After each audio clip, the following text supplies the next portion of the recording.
lanjut ke benefit dari sistem ERP ya. Kita lanjut ke benefit dari sistem ERP.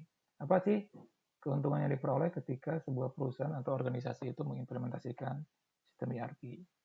Yang pertama ya, membawa best practices. Jadi tadi dalam ERP itu sudah ada proses bisnis standar ya, yang sering disebut dengan best practices ya. Jadi kalau misalnya di perusahaan manufaktur yang namanya pengadaan itu siklusnya seperti ini loh gitu. Itu sudah ada di dalam software ERP. Kalau pembuatan laporan keuangan itu siklusnya seperti ini. Sudah ada di software ERP.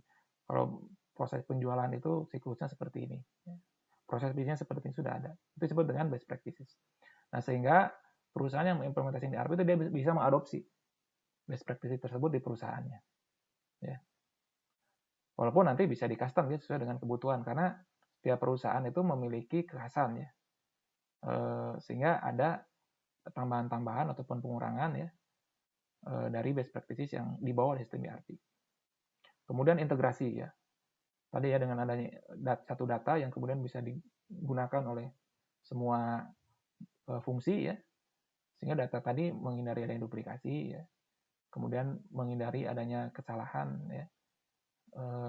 Kemudian juga secara proses bisnis akan mengalir ya di semua fungsi yang ada. Kemudian memfasilitasi intra-organisasi communication and inter-organization collaboration ya.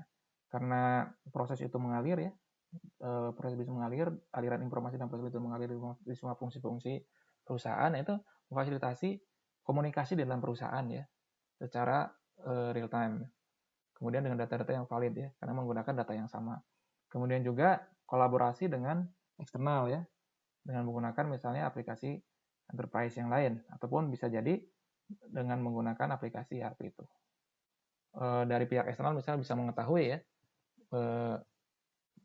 berapa misalnya kebutuhan material kita dengan melihat stoknya berapa gitu kan ya. Kemudian juga bisa melakukan kolaborasi misalnya terkait pengadaan barang ya. Dari ketika kita bicara supply chain management ya, dari pihak vendor juga bisa melihat ya, seperti apa sih material-material yang dibutuhkan misalnya oleh perusahaan. Itu terbangun inter-organization collaboration.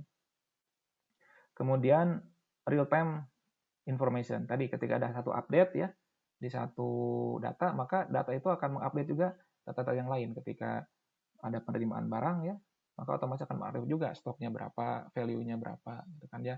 Kemudian akan mengupdate juga PO-nya misalnya ya. Dari PO itu kan akan ngecek barang sudah dikirim gitu kan. Kemudian mengecek juga tagihannya.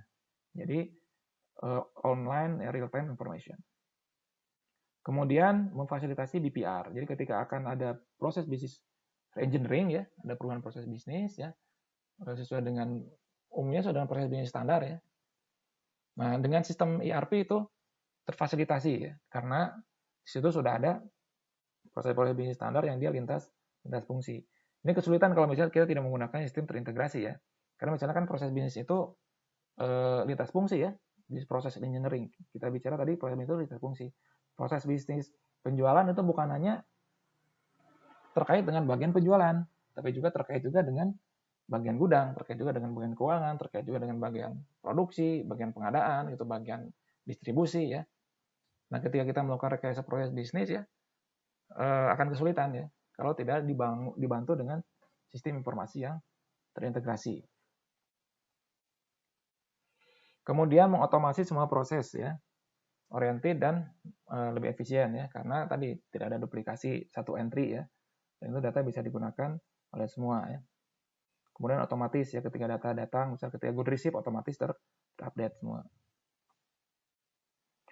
Kemudian data management ya, reduce need for data redundancy ya, data tidak tidak ada duplikasi, redundansi, manajemen data mudah ya, karena satu sistem database ya, dibandingkan dengan berbagai macam database ya.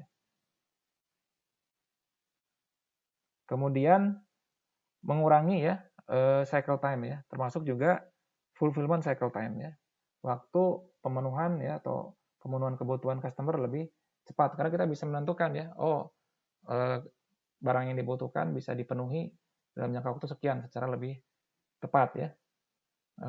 Karena kita terintegrasi juga, ketika barang tidak ada kan terintegrasi dalam bagian produksi. Ketika bagian produksi tidak ada barang itu, kita ngecek juga di bagian pengadaan. Sehingga kita bisa menentukan ya waktu lebih tepat, ya cycle time-nya lebih cepat. Kemudian fleksibilitas ya. Karena dalam sistem ERP itu bukan hanya terdiri dari berbagai macam skenario ya. Misalnya ketika produksi make to order, skenario-nya itu apa, make to stock ya, itu sudah ada dalam sistem ERP ya. Fleksibel ketika misalnya ada pergantian nih, kita mau merubah strategi produksinya atau ada produk-produk baru dengan strategi berbeda. Di sistem ERP itu sudah ada. Kita tinggal melakukan custom ya. Tidak perlu misalnya membuat dari awal lagi. Nah, pada akhirnya nanti customer juga lebih puas ya, karena informasi kan lebih cepat ya, lebih cepat. Dan terakhir ya, membantu perusahaan dalam perencanaan, analisis, dan pengambilan keputusan ya. Jadi kita bisa memutuskan, bisa melihat nih produk mana yang laku ya, produk mana yang menguntungkan ya, bagian mana yang rugi ya. Kemudian sih kita bisa diambil keputusan nih produk ini bisa segera digantikan atau produk ini segera ditambah produksinya ya. Kemudian bisa dilakukan skenario yang lain, apakah diskon dan lain-lainnya. Jadi membantu pengambilan keputusan. Baik, itu terkait benefit dari sistem ERP.